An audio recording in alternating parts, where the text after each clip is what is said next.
Okay, so Mike has now detailed for us the number of different designs that basic income can take, although I'm actually going to tell you about one more that's a possibility. It's an important aspect, though, now to turn to the actual implementation details.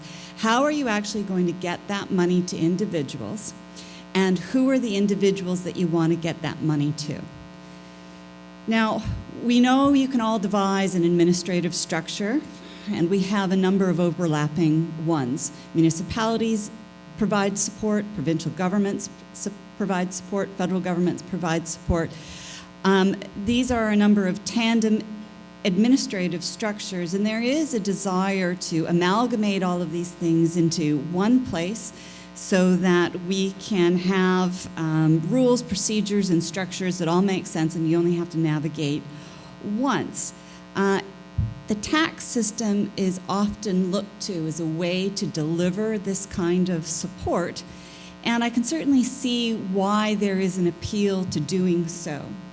The tax system is already providing support for individuals, and it seems simple enough to be able to integrate a basic income guarantee under the existing tax system. What I'm going to say to you is it's not that simple. A lot of the problems, though, I'm going to outline today do in fact plague the existing tax and transfer system, but they come exacerbated under a basic income guarantee. And before we proceed with a basic income guarantee, we have to change the tax system to be able to do what people want it to do. The tax system was designed to be a revenue-generating tool, was not initially designed to redistribute income. We have shoehorned it to do that, and it needs to be changed in order to be able to deliver what you want to do. So, yes, it can be used, so I'm not that much of a negative Nelly, but there are massive changes that need to take place. On the upside, these changes need to take place in the tax system anyway. You can almost look at this as being a staged implementation, change the tax system, and then it is suitable to be able to deliver a basic income guarantee. Now, a lot of the proposals actually have nuanced details that I can't get into because I actually don't know what the proposal is. So I'm going to focus on more of the high-level issues with the tax system, and then if we're able to pick down to more of a specific model, I can then be more specific with my comments. So what I'm going to talk about is, why the tax system, how the tax system, considerations of using the tax system, and then talk about necessary reforms. And I think this crowd here probably even knows better than I do as to why you'd want to use the tax system to be able to deliver this. I think first and foremost, people have this idea that the administrative costs of all of these multiple systems is a problem. Mike has already outlined that those administrative costs are not as large as we think they are, but there are some savings to be had by amalgamating all of these things under one roof. The tax system provides a very detailed administrative structure which to piggyback on. And it also allows you to the ability to amalgamate somebody's tax position with their transfer system. And this allows greater information to the individual to know what their income is going to be, both more particularly after the transfer system, as opposed to having to navigate a multitude of different systems at the same time and not knowing what your overall position is going to be. And of course, as a policy analyst, one of the things that is nice about one system is that it's easier to be able to know what the exact effects are, because we actually, because of all the complexity within the system, actually don't know what the effects of all of the different programs we have right now. It's far too complicated to know for sure. From a social justice perspective, a few of the aspects of the tax system that people really like is, one, it lacks stigma, okay? Nobody goes, ooh, you got a tax benefit? Oh, you got the GST tax credit? Oh. Nobody says that, although we are, in fact, moving to a dialogue where we're saying things like taxpayers are chumps, and I think that's a dangerous game to start playing. But when you're receiving a tax benefit, there is not that same stigma. And so you're able to overcome some of those barriers that we have with respect to social assistance. The tax system, in some ways, is vastly less intrusive than a social welfare system. I'm not required to give anybody my fingerprints to get tax benefits. I don't have to rationalize why someone or someone isn't living with me in my house. And CRA does not normally pay my household a visit, unless I've really screwed up my taxes. They don't pay me a visit to find out whether or not I'm eligible for tax benefits. It's a fairly unobtrusive system to deliver very targeted benefits. The tax system also already actually knows a lot about people, and eerily so in some cases, especially if you have issues with privacy concerns. They know gender, they know age, they know income, they know marital status, they know income, disability status, they know medical expenditures, they know when I have a baby, they know when my husband dies, they know all of this. And they know it fairly quickly, and they know it without me reporting it directly to them. It's all integrated. We have a system where we have integrated a fair amount of data and engaged in a fair amount of matching within our tax system, so that these things in the social assistance system, where you have to rely on the individual to know to report something and to do so on a timely basis to ensure that they are not receiving benefits that they are quote unquote not eligible for, tax system's got this nailed. And we're increasingly working on expanding the data linkages under the Income Tax Act.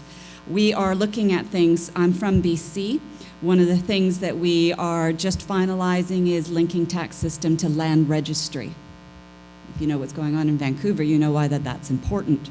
We're looking at, in Ontario, linking this with vehicle registrations, worker compensation, and so on and so forth. So we know your whole detailed information.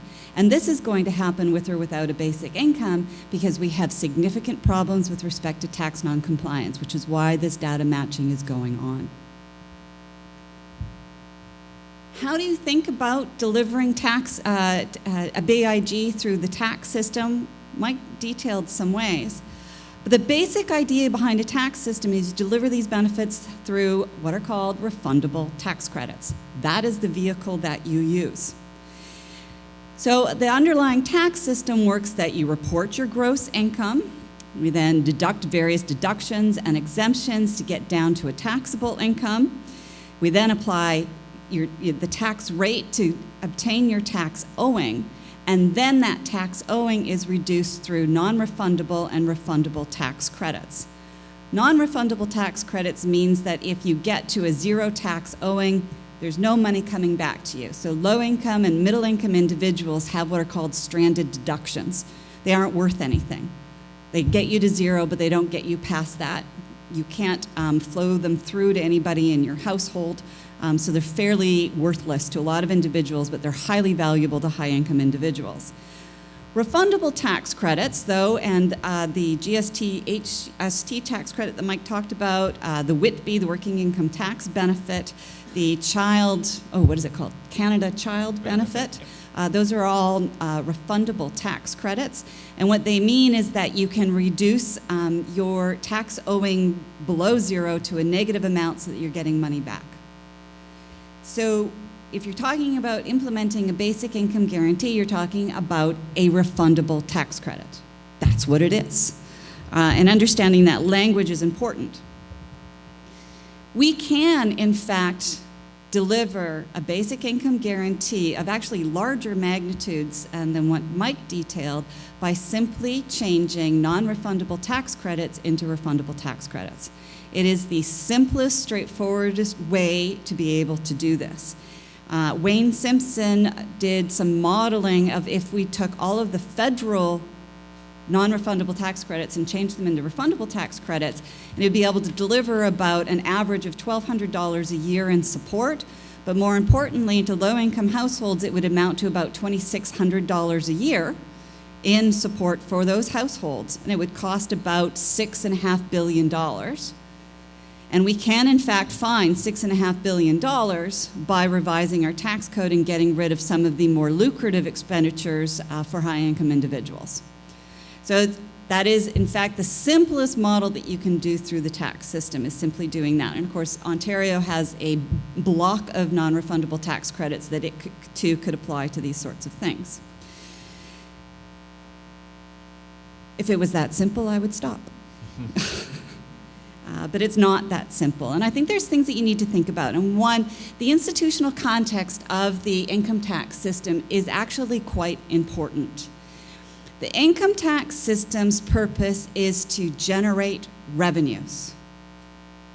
CRA's goal is to protect the tax base. It is there to maximize the revenues acquired by the federal and provincial governments. Its purpose has morphed into delivering benefits, but CRA has struggled with its attitude and approach to that purpose and objective of its mandate.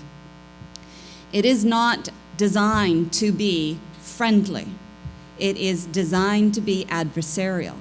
It is designed to be complex. It is designed to be a hurdle. As it exists, it does not exist as a way to nurture and help people obtain the benefits that they require. We also have the tax collection agreements, which are actually quite problematic to delivering a basic income guarantee through the tax system. In 1962, the provinces and the federal government agreed to harmonize their tax systems. You don't file separate income tax in Ontario from the federal government. You fill out one form. It is sent to CRA. They calculate your tax owing, and they transfer the money that is owing to the province that you are a resident of. Those tax collection agreements actually set up very important hurdles for a basic income guarantee. All tax policy changes, including provincial policy changes, have to be discussed and approved by the Department of Finance, Canada Revenue Agency, and worse yet, your provincial peers. So it has to go to Federal Provincial Tax Committee, and the Federal Provincial Tax Committee looks at whether or not there are any issues in terms of the provincial tax competition that goes on between the provinces. So by going through those structures, you are in fact going to have to make changes to any sort of desired implementation of a BIG solely through these tax collection agreements. Through the tax collection agreements, you have also agreed to a single administrative structure, and you have to agree to the Income Tax Act, all of the definitions that are contained in the Income Tax Act, which includes what does it mean to be married, what does it include to have children, what does it mean to be separated, what does it mean to be a resident, what are all of these things mean? You are wedded to the Income Tax Act, and there is no way to change it. And before you think, oh, that's no big deal, the definitions in the Income Tax Act are very different from the definitions that are applied under current social assistance programs in the provinces. In some ways, they're better under the Income Tax Act, and in other ways, they are worse. So there are implications for using the Income Tax Act to deliver a basic income guarantee. Assuming you can get all of these approvals, CRA is still going to charge you at administrative cost for delivering the BIG, right? It's a cost-recovered system. So some of those administrative costs that you think you're freeing up by dismantling a provincial program go straight to CRA to administer the program on the province's behalf. In addition, the federal government limits the number of tax credits provinces can have, and they have to meet a certain threshold that was defined in 1997. And that can also be an impediment to delivering the tax system. The tax system is incredibly complex. In order to be able to deliver this, somebody has to be able to navigate the income tax system. And it isn't easy. It isn't straightforward. And it is incredibly difficult to navigate the system when you do not have the literacy skills to be able to allow you to navigate them. CRA's website is ripe with technical bulletins, interpretive bulletins. It's riddled with accounting language and legal language. You can't go on to CRA's website and find plain language information to help you understand what your tax implications are, and CRA is not there to help you meet your tax obligations. And the accounting industry will also tell you this as well, because they have problems navigating CRA's website and CRA's information. In fact, any of us that ever have to obtain advice from CRA know you call 10 times before you find the person that will give you the answer that you want. You'll get 10 different answers. All you care is the one you want, and you will always find somebody who will give it to you. Because the tax code is not cut and dry. It's not black and white. It is filled with shades of gray. It is about interpretation. It isn't straightforward. It isn't easy. So it's complex, it's intimidating, it's very difficult for individuals that you want to target with the basic income guarantee to be able to access. It's filled with jargons, and it has a dispute resolution system as well. Perhaps the nicest feature of the tax system is the fact that you actually cannot be barred from accessing future tax benefits if you are non-compliant in a previous year. This is very different from Ontario Works, where you screw up once, that's it. No more benefits for you. Tax system cannot do that. Okay, so you never are barred from accessing future benefits, well, unless you're in prison, which gets to dispute resolutions as well. So that's not as much of an issue. The only individual that can seize tax benefit payments is CRA. Those tax benefits under the GST or the CCB cannot be seized by anybody else other than CRA, and they can only be seized for repayment of that benefit. Right? So it's very constrained in who can seize those. And of course, you can always make adjustments to your filing. So if you've screwed up, you can in fact go back in time. You can correct things, and again, you are not held legally liable for your mistakes as long as they are mistakes.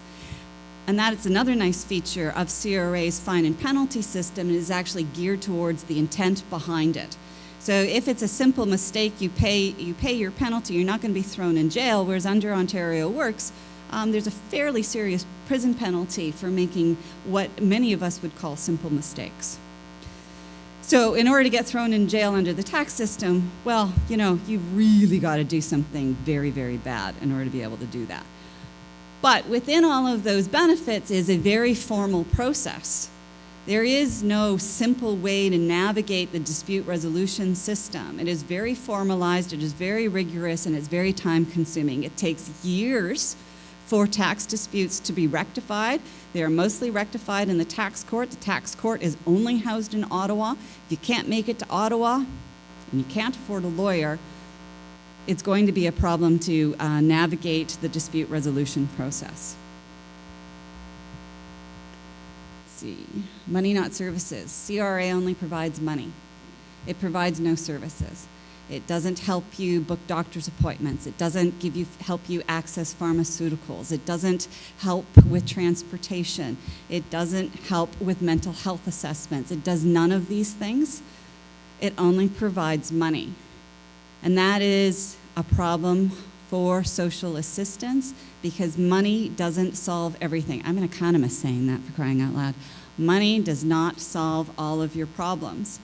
So there is still a benefit from having the provinces involved in social assistance, provinces and municipalities, as we saw with the linkage when we developed the old CCB NCB system. This was the old child benefit system.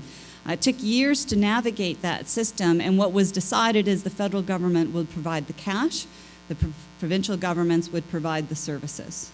Okay, so there is a history of being able to navigate towards this, but it's important to understand that you still have to think about those services side of things. The tax system is not very responsive. You file once a year. Doesn't have to be so. That was done under our old agrarian society 100 years ago. We could be filing more regularly, but right now we file once a year. Your tax benefits are based on your income that you earned in the previous year. Income shocks are extremely hard to capture under the income tax system. So if you acquire a job loss during the tax year, your tax benefits are geared to when you were working, not when you lost your job. And it can be up to a year and a half before the tax benefit system is able to reconcile that shock. Now, I also think about how these shocks affect high-income individuals, and I think this is important. I have a friend who is he does commercial real estate. And frequently, his income profile is $1.5 million in 1 year, the next 4 years it's zero. We used to have a system of income averaging in Canada where you would take that 1.5 and average it over 5 years to be able to understand what your tax position is. We no longer have that, and this is a problem for a basic income guarantee, because you would be delivering a basic income guarantee to somebody who just earned $1.5 million in 1 year. In those years where he has no income, you're giving him a basic income guarantee.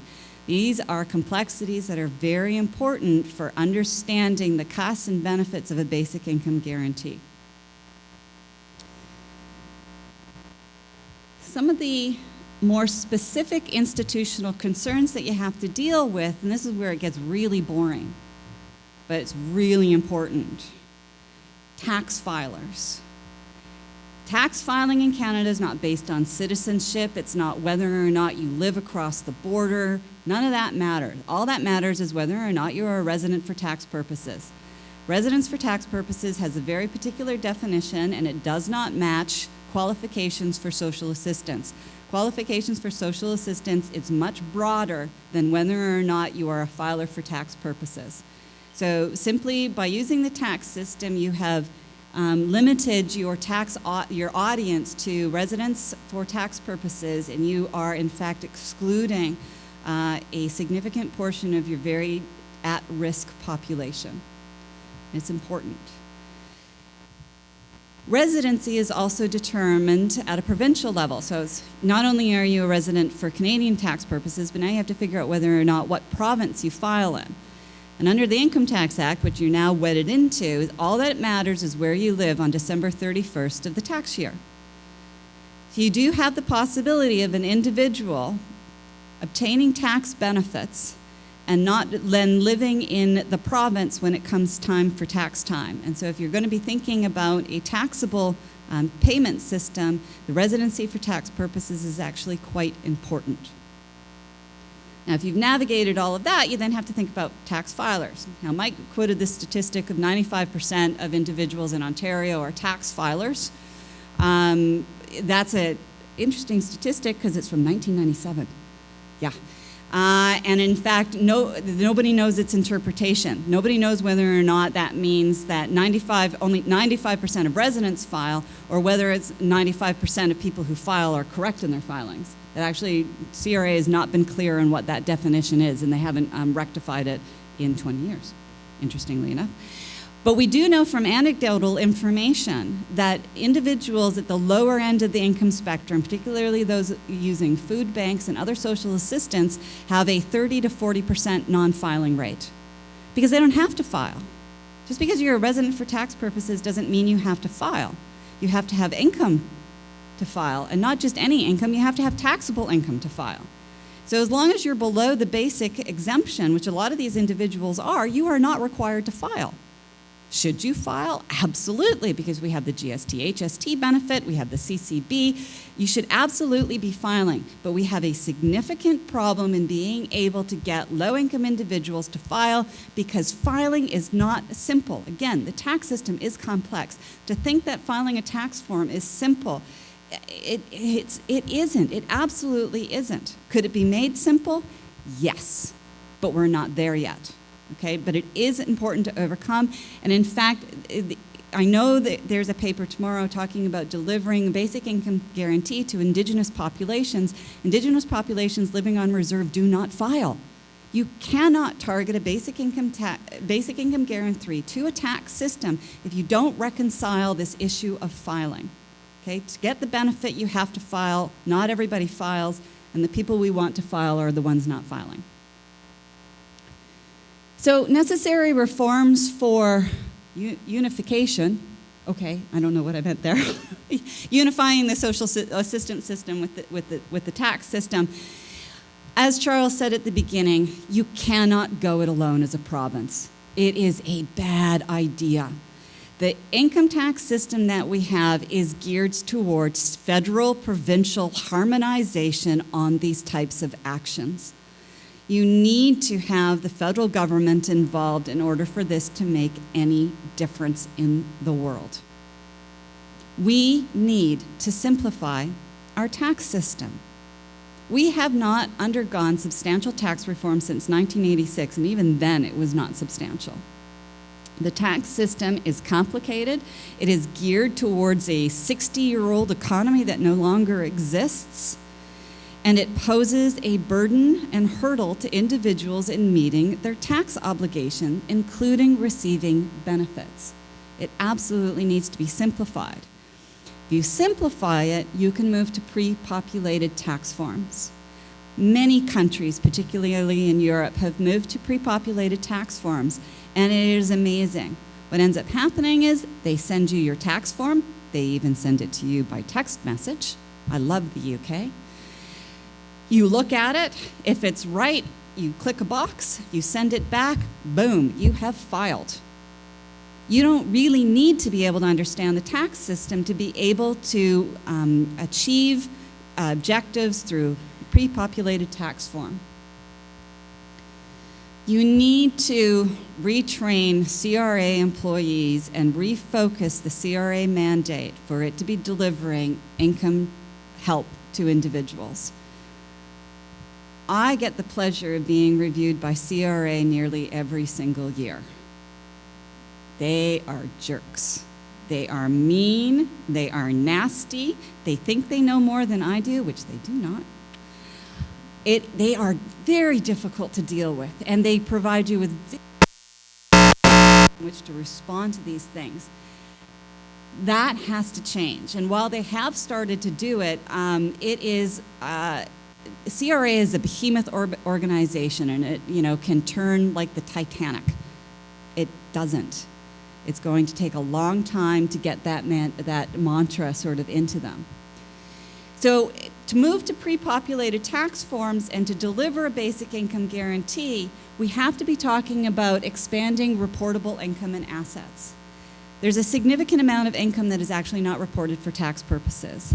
This includes things like settlement payments, strike pay, proceeds of sale of secondhand goods, lottery, gifts, life insurance, inheritance payments, money withdrawn from your tax-free savings account, and the proceeds of sale from your principal residence.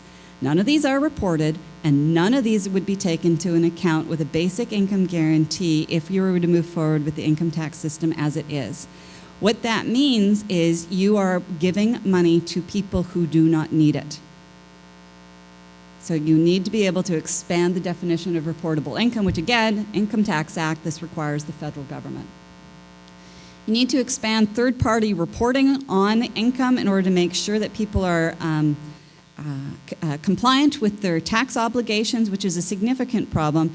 A number of us have been estimating income underreporting, and it's about 15% of GDP. It is not a small amount of money, and this is a big problem in terms of being able to ensure that you target the individuals you want to target. Think, for example, the lessons we learned from the Isle of Man. We had a family in Victoria who was involved in that scandal, and they were acquiring gift payments from a corporation in the Isle of Man, and they were reporting income so low that they were able to access CRA tax benefits like the GST, HST credit while receiving hundreds of thousands of dollars in gift payments from a corporation. This is a problem, right? Most of my problems are about giving this money to high-income individuals, and that is, I think, an absolute non-starter to be able to move forward with that. You need to be able to increase the frequency of reporting to be able to better understand income shocks, as I've talked about, and we need to move for income averaging, especially on self-employment income, as we have had in the past, and there's no reason why we can't do it now. And there needs to be increased data matching, again, to ensure that people are compliant with their tax history. These are all things that I would recommend that we do anyway, but are absolutely necessary in order to be able to deliver a basic income guarantee. And it all leads back to the fact that in order to be able to do this, you need to be able to work between the provincial governments and the federal governments. Just trying to see where I am in my... And I'm sure you guys have a lot of questions about how to do this. But one of the things that I would say to you is that my encounters and conversations with people who are adamant supporters of a basic income guarantee think that these are minor issues. They are not. They are not peripheral or tangential to defining and designing a basic income guarantee.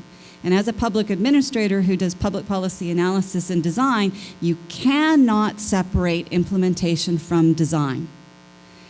So we have to get into the details, and we have to listen to individuals who have that knowledge to be able to tell you what the limitations are and how to go about overcoming them within the system we have. Thank you.